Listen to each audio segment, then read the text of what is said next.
கர்த்தருடைய பரிசுத்தநாமத்துக்கு மகிமை உண்டாவதாக. கர்த்தர் உங்களை உங்கள் குடும்பங்களை ஆசீர்வதிப்பாராக. ஜெடிகேடியின் மூலமாக கர்த்தருடைய வார்த்தையை உங்கள் இல்லத்துக்கு கொண்டு வருவதை குறித்து நான் மகிழ்ச்சி அடைகிறேன். நான் தியானிக்கும்படியாக எடுத்துக்கொண்ட வேத பகுதி அப்போஸ்தலர் நடபடிகள் 16ஆம் அதிகாரம் 30ஆம் வசனம். அப்போஸ்தலர் 16:30. அவர்களை வெளியே அழைத்து வந்து, ஆண்டவமாரே, ரட்சிக்கப்படுவதற்கு நான் என்ன செய்ய வேண்டும் என்றான். ஆண்டவமாரே, ரட்சிக்கப்படுவதற்கு நான் என்ன செய்ய வேண்டும் என்றான். ஜெபிப்போம். கிருபையானந்த தகப்பனே, உம்மை துதிக்கிறோம், சோதரிக்கிறோம். இந்த வார்த்தையின் மூலமாக உம்முடைய ஜனத்தோடு நீர் பேசும். உம்முடைய விலையேறப்பட்ட ரட்சண்யம் அவளுடைய குடும்பத்தையும் சூழ்ந்து கொள்வதாக கிருபையின் கேள்வியும் ஏதுன் மூலம் வேண்டுகிறேன் பிதாவே, ஆமென். பவுல் அப்போஸ்தலனை பார்த்து ஒரு சிறைச்சாலை அதிகாரி இப்படி ஒரு கேள்வியை கேட்கிறார். இன்னொரு விதத்தில் சொல்ல வேண்டுமானால், கர்த்தராகிய இயேசு கிறிஸ்துவின் ஊழியக்காரரை பார்த்து, கிறிஸ்துவை அறியாத ஒரு மனிதன் இவ்விதமான ஒரு கேள்வியை ஏறெடுக்கிறான். ஆண்டவமாரே, நான் ரட்சிக்கப்படுவதற்கு என்ன செய்ய வேண்டும்? உலகத்தில் மனிதர்கள் கேள்வி கேளாமல் வாழ்க்கை நடத்துவதில்லை. அநேக காரியங்களை குறித்து நாம் கேள்விகள் கேட்கிறோம். கேள்வியை கேட்டு அந்த கேள்விக்குரிய பதிலை நாம் அறிந்து கொள்ள பிரயாசப்படுகிறோம். கடவுள் ஒருவர் உண்டா என்ற கேள்வி மனிதனுக்குள் எழும்புகிறது. கடவுள் என்று ஒருவர் இருந்தால் இந்த வாழ்க்கையில் ஏன் இந்த இன்பம் துன்பம், ஏன் ஏற்ற தாழ்வு என்ற ஒரு கேள்வி எழும்புகிறது. கடவுள் இந்த உலகத்தை சிருஷ்டித்தாரா என்ற கேள்வி எழும்புகிறது. ஒரு சிலருக்கு ஆண்டவர் மேலான ஒரு சக்தி இல்லை என்றால் எப்படி இந்த உலகம் உண்டாயிருக்கும்? ஆகவே ஒரு சக்தி உண்டு என்ற கேள்வியும் பதிலும் கிடைக்கிறது. அப்படியானால் உலகத்தில் மனிதன் கேள்வி கேளாமல் வாழ்க்கை நடத்துவது கிடையாது. இந்த கேள்வியை நான் முக்தி அடைவதற்கு என்ன செய்ய வேண்டும்? அதற்கு எப்படி விதமான வழிகளை கை கொண்டால் எனக்கு பாவ புண்ணியம், என்னுடைய காரியங்களில் எனக்கு வாழ்க்கையின் முடிவிலே எனக்கு சொர்க்கம் கிடைக்கும் என்ற கேள்விகளெல்லாம் மனிதனுக்குள் எழும்பக்கூடும். ஆகவே தத்துவ ஞானிகள் கேள்வி கேட்கிறார்கள், அதற்குரிய பதிலை தேடுகிறார்கள். விஞ்ஞானிகள் கேள்விகள் கேட்கிறார்கள், பதிலை தேடுகிறார்கள். நியூட்டன் அதான் மேலிருந்து கீழே அந்த ஆப்பிள் விழுந்த பொழுது ஏன் கீழே நோக்கி வருகிறது என்று கேள்வி எழுப்பினார். அதற்குரிய பதிலை அவர் கண்டுபிடித்தார். இதே போல நம்முடைய வாழ்க்கையில் பல கேள்விகள் கேட்டாலும் இந்த மனுஷன் கேட்ட கேள்வி மிக மிக முக்கியமான ஒரு கேள்வி. ஆண்டவரே, நான் ரட்சிக்கப்படுவதற்கு என்ன செய்வேன்? ரட்சிக்கப்படுவதற்கு என்று இவன் கேட்கிறானே, இந்த ரட்சிப்பு என்றால் என்ன? ஏன் ஒரு மீட்பை கொடுத்து அவன் கேட்கிறான்? ரட்சிப்பு என்றால் காப்பாற்றப்படுதல், விடுவிக்கப்படுதல், மீட்கப்படுதல் என்று பல அர்த்தங்கள் அதற்கு இருக்கிறது. ஆனால் கிறிஸ்துவுக்குள் இருக்கிற ஒரு காரியம், ரட்சிக்கப்படுதல் என்று சொன்னால் பாவம் மன்னிப்பாகிய மீட்பை பெற்றுக்கொள்ளுதல் என்று அர்த்தம். ஆகவே இந்த தெரிந்தாலைக்காரன் நான் விடுதலை ஆவதற்கு அல்லது நான் மீட்கப்படுவதற்கு, காப்பாற்றப்படுவதற்கு என்ன வழி என்று கேட்கிறான். இந்த சிறைச்சாலைக்கு அவனுடைய வாழ்க்கை நன்றாக தான் இருந்திருக்கும். ரோம இராணுவத்திலே அல்லது அவன் அரசாங்கத்திலே ஒரு நல்ல உத்தியோகம் செய்கிற மனுஷன், நல்ல வாழ்க்கை நடத்துகிற மனுஷன்தான். ஒருவேளை ஐஸ்வர்யமும் இருந்திருக்கலாம், வாழ்க்கை நல்ல வசதிகள் இருந்திருக்கலாம். ஆனால் இவருக்குள் ஒரு கேள்வி எழும்பிக் கொண்டே இருந்திருக்கிறது. அது என்ன கேள்வி? என் வாழ்க்கையிலே நான் முக்தி அடைவதற்கு அல்லது சொர்க்கம் அடைவதற்கு அல்லது மோட்சம் அடைவதற்கு, என்னுடைய வாழ்க்கையிலே நான் விடுதலை அடைவதற்கு, மீட்படைவதற்கு என்ன வழி? இவன் எந்த மார்க்கத்தில் இருந்தானோ தெரியாது, எந்த மத நம்பிக்கைக்குள் இருந்தானோ தெரியாது, எந்த தத்துவத்தின் மேல் நம்பிக்கை வைத்திருந்தான் என்ற எந்த ஒரு காரியம் நமக்கு தெரியாது. ஆனால் ஒரு கேள்வி அவனுக்குள் இருந்து இருக்கிறது. சமயம் வரும்பொழுது அந்த கேள்வியை சரியான ஆளிடத்தில் அவன் கேட்கிறான்.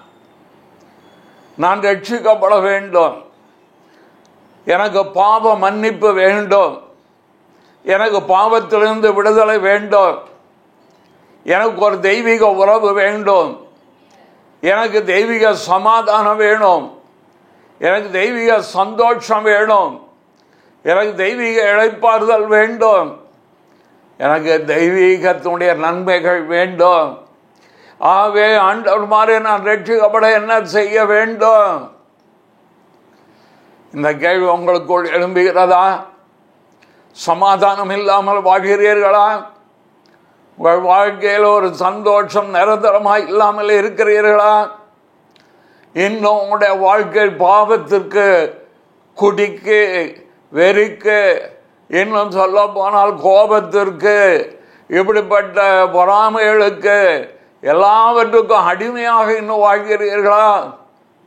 அதே சமயம் தேவ பக்தி இருக்கும், தெய்வ நம்பிக்கை இருக்கும், தேவனுக்கென்று ஏதாவது செய்ய வேண்டும் என்று உங்களுடைய மத கோட்பாடுகளின் நம்பிக்கையின் அடிப்படையில் புண்ணிய யாத்திரை எடுக்கலாம், தான தர்மம் பண்ணலாம், நன்மை செய்ய நீங்கள் முயற்சி செய்யலாம், அல்லது அந்த பாவத்தை போக்க பரிகாரத்தை நீங்கள் தேடலாம். பாவத்தை நீக்க என்ன புண்ணியம் செய்யலாம் என்று நீங்கள் யோசிக்கலாம். கிறிஸ்தவர்களா கிறிஸ்தவர் அல்லாதவளா என்பதல்ல, தெய்வ நம்பிக்கை உடையவளா தெய்வ நம்பிக்கை இல்லாதவளா என்றல்ல. பாவம் ஏகமாய் எல்லாரையும் அடைத்து வைத்திருக்கிறது ஐயா. ஆனால் தான் உங்களுக்குள் சமாதானம் இல்லை, குடும்பத்தில் சமாதானம் இல்லை, உலகத்திலும் சமாதானம் இல்லை. இந்த கேள்வி உங்களுக்குள் எழும்புகிறதா? நான் பாவ மன்னிப்பை பெற, பாவத்திலிருந்து விடுதலை பெற நான் என்ன செய்ய வேண்டும்? இன்னும் எங்கே புண்ணிய யாத்திரை போக வேண்டும்? எந்த தத்துவத்தை கற்றுக்கொள்ள வேண்டும்? எந்த தான தர்மம் பண்ண வேண்டும்? என்ன பரிகாரம் நான் செய்தால் என் ஜன்ம கர்ம பாவம் தொலையும்? என்ன புண்ணியம் செய்ய வேண்டும் என்ற கேள்வி உங்களுக்குள் எழும்புகிறதா? ஏன் என் வாழ்க்கையில் இப்படி நடக்கிறது என்ற கேள்வி எழும்புகிறதா? ஒரே ஒரு வழி, இந்த சிறைச்சாலைக்கான சொல்லப்பட்ட அந்த காரியத்தை நீங்கள் கை கொள்ளுவீர்களான், நீங்களும் ரட்சிக்கப்படுவீர்கள், உங்கள் முழு குடும்பமும் ரட்சண்யத்தை பெற்றுக்கொள்ளும். முழு குடும்பமும் தெய்வீக குடும்பமாக மாறும். தேவ சமாதானம் வரும், தெய்வீக சந்தோஷம் வரும், மனத்து மேல் நம்பிக்கை வரும், நிச்சயத்தை குறித்த நம்பிக்கை உங்களுக்குள் வரும், பயம் அகலும், தைரியம் உண்டாகும், எதிர்காலத்தை குறித்த ஒரு நம்பிக்கை உங்களுக்குள் துளிர் விட்டு வரும்.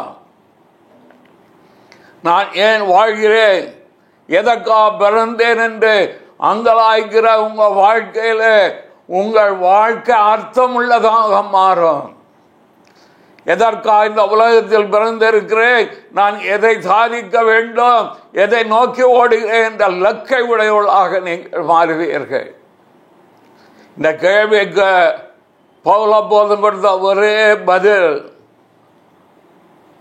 அப்போது 16:31 அதற்கு அவர்கள், கர்த்தராகிய இயேசு கிறிஸ்துவை விசுவாசி, அப்பொழுது நீயும் உன் வீட்டார் ரட்சிக்கப்படுவீர்கள். இது என்ன பதில்? நான் என்ன தெய்வ நம்பிக்கை இல்லாமலா இருக்கிறேன்? என் மதம் சொல்லி இருக்கிறது எத்தனையோ தெய்வங்கள் மேல் எனக்கு நம்பிக்கை இருக்கிறது, எத்தனையோ தத்துவங்கள் மேல் எனக்கு நம்பிக்கை இருக்கிறது.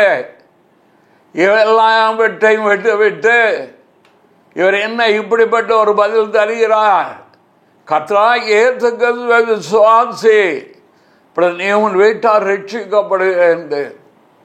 ரட்சிக்கப்படுவதற்காக ஏதோ ஒரு காரியத்தை, பெரிய காரியத்தை சொல்வார் என்று நினைத்தால், கோடி ரூபாய் பணம் கொடுத்தால் ரட்சிக்கப்படுவாய், அல்லது அந்த மலையில் இருக்கிற பட்டணத்துக்கு போனால் நீ ரட்சிக்கப்படுவாய் என்று அல்லாமல் எளிமையாக ஏற்கனவே எனக்கு தெய்வ நம்பிக்கை இருக்கும்போது, தேவ பக்தி இருக்கும்போது கர்த்தராகிய இயேசுவை விசுவாசி என்று சொல்கிறார். யார் இந்த இயேசு? இவர் யார்? தத்துவத்தை போதிக்க வந்த தத்துவ ஞானியா? நல்வழியை காட்ட வந்த ஒரு புத்தரை போல ஒரு மகானா? இல்லை, தன்னுடைய வாழ்க்கையை நற்போதகங்களை கொடுக்க வந்த ஒரு நல்ல போதகரா என்றால் இல்லை. உலகத்தின் பாவத்தை சுமந்து தீர்க்கிற தேவ ஆட்டுக்குட்டியாய் உங்களுடைய என்னுடைய பாவத்தை நீக்கும்படி தம் ஜீவனை கல்வாரி சிலுவையில் கொடுத்து கிருபாதார பலியாக மரித்து அடக்கம் பண்ணப்பட்டு 3ஆம் நாள் உயிர் தெழுந்து இன்றைக்கு உயிரோடு இருக்கிற கர்த்தராகிய இயேசு கிறிஸ்து, அவரே இரட்சகர். அவரால் தான் உங்கள் பாவங்களுக்கு புண்ணியம் கிடைக்கும், மன்னிப்பு உண்டாகும். அவரை பற்றும் விசுவாசத்தினாலே பாவ மன்னிப்பாகிய மீட்பை இலவசமாய் பெற்றுக் கொள்ளலாம். அவருடைய நாமத்தின் மேல் விசுவாசம் உள்ளவர்களாய் அவரை ஏற்றுக்கொண்டவர்கள் எத்தனை பேர்களோ அத்தனை பேர்கள் தேவனுடைய பிள்ளைகளாகும்படி அவர்களுக்கு அதிகாரம் கொடுத்தார். யோவான் 1:12 பார்க்கிறோம். அனுபவம், இது ஒரு தத்துவம் அல்ல. இயேசு கிறிஸ்துவை விசுவாசிப்பது என்பது ஒரு தத்துவம் அல்ல, ஒரு மத கோட்பாடு அல்ல, ஏதோ ஒரு புண்ணியத்தை செய்கிறோம் என்றல்ல. இயேசு கிறிஸ்துவை விசுவாசிப்பது என்பது ஒரு அனுபவமாகும். அவருடைய இரத்தம் சகல பாவங்களை நீக்கி நம்மை சுத்திகரிக்கும். பாவிகளை ரட்சிக்கவே அவர் இந்த உலகத்தில் வந்தார். தேவனுடைய பிள்ளையே, இன்றைக்கு உங்களுக்கு நேராக வருகிற ஒரு வார்த்தை, எத்தனையோ நாமத்தின் மேல் உங்களுக்கு நம்பிக்கை இருக்கலாம். இன்றைக்கு இயேசு கிறிஸ்துவின் நாமத்தின் மேல் நம்பிக்கை வைத்து பாருங்க. எனக்காக அவர் சிலுவையில் மரித்தார், மரித்து உயிர் எழுந்தார் 3ஆம் நாள் என்பதை விசுவாசித்து பாருங்க. நீதி உண்டாகி இருதயத்தில் விசுவாசிக்கப்படும், ரட்சிப்பு உண்டாக வாயினாலே அறிக்கை பண்ணப்படும். அது என்னவென்றால், ரோமருக்கு எழுதப்பட்ட நிருபம் 10ஆம் அதிகாரத்தில் 9ஆம் வசனத்தில் மிக தெளிவாக சொல்லி இருக்கிறார். என்னவென்றால், கர்த்தராகிய இயேசுவை நீ உன் வாயினாலே அறிக்கையிட்டு தேவன் அவரை மரித்தோரிலிருந்து எழுப்பினார் என்று உன் இருதயத்தில் விசுவாசித்தால் ரட்சிக்கப்படுவாய். என் பாவத்திற்காக கர்த்தராகிய இயேசு கிறிஸ்து 2025 ஆண்டுகளுக்கு முன்பாக ஆண்டவர் சிலுவையிலே மரித்தார், அவர் 3ஆம் நாள் உயிர்த்தெழுந்தார் என்பதை இருதயத்தில் விசுவாசித்து நீதி உண்டாகி இருதயத்தில் விசுவாசிக்கப்படும். 10ஆம் வசனம் ரோமர் 10:10 ரட்சிப்பு உண்டாக வாயினாலே அறிக்கை பண்ணப்படும். நீங்க ஒரு வேளை கேட்கலாம், இந்த அனுபவம் உமக்கு இருக்கிறது. கிறிஸ்துவ குடும்பத்தில் பிறந்தாலும் கிறிஸ்துவ அறியாமல் இருந்த என் வாழ்க்கையில் 27வது வயதில் ஆஸ் மாதம் 27 1978ஆம் வருஷம் காலை 10:30 மணி ஒரு 6 நேரத்தில் ஆண்டவர் இயேசு என்னை ரட்சித்தார். என் பாவத்திற்காக அவர் மரித்து வைத்திருந்தார் என்று என் பாவங்களை நான் அறிக்கை செய்த பொழுது இயேசு கிறிஸ்து என்னை ரட்சித்தாவே தான் சொல்கிறேன். இந்த அனுபவம் வேறு தத்துவம் அல்ல, மத கோட்பாடு அல்ல. இயேசு இன்றைக்கும் ஜீவிக்கிறார், உங்களை நேசிக்கிறார். உங்களுக்காக அவர் காத்து கொண்டிருக்க. அவரை நோக்கி கூப்பிடுங்கள், அவர் மேல் நாமத்தின் மேல் விசுவாசம் வைங்கள். போல் இயேசுவே என் பாவத்தை மன்னியும், பாவியான என் மேல் கிருபை ஆயிரும், என் சமாதானம் தாரேனை விடுவேன் என்றால் இலவசமாக அவர் தருகிறார். ஒரு காணிக்கை நீங்க கொடுக்க வேண்டாம். இருக்கிற இடத்துல முழங்கால் படிக்கிட்டு, அதை இருக்கிற இடத்துல உங்கள் உள்ளத்தில் இயேசுவை நோக்கி பார்ப்பீர்களானா, கல்வாரி சிலுவை நீங்கள் நோக்கி பார்ப்பீர்களானா, அன்னை சாது சுந்தர் சிங்கு தன்னை வெளிப்படுத்தி நீ தேடுகிற தெய்வம் நான் தான் என்று சிலுவை காட்சி கொடுத்த நாதர், சிலுவை நாதர் இன்றைக்கும் உயிரோடு இருக்கிறவர். உங்களை ரட்சிப்பா, விடுவிப்பா, மீட்டுக்கொள்வா. நம்பிக்கை உண்டாகும், தைரியம் உண்டாகும், சந்தோஷம் உண்டாகும், சமாதானம் உண்டாகும், இளைப்பாறுதல் உண்டாகும், ஏன் சுகமும் உண்டாகும். கர்த்தர் உங்களை ஆச்சரியப்பார். ஆண்டவன் மாறே ரட்சிக்கப்பட நான் என்ன செய்ய வேண்டும்? கர்த்தராகிய இயேசு கிறிஸ்துவை விசுவாசி, இப்பொழுது நீயும் உன் வீட்டார் ரட்சிக்கப்படும். ஜபம் செய். நல்ல பிதாவே, வார்த்தைகளுக்காய் சோத்திரம், விலையேறப்பட்ட ரட்சணியத்துக்காய் சோத்திரம். அடியானை ரட்சித்தீர். வார்த்தை கேட்கிற ஒவ்வொருவரையும் நீர் உடைய ரட்சணியத்துக்குள் கொண்டு வந்தரணும். கிறிஸ்து இயேசுவின் மூலம் வேண்டுகிறேன் பிதாவே. ஆமென், ஆமென்.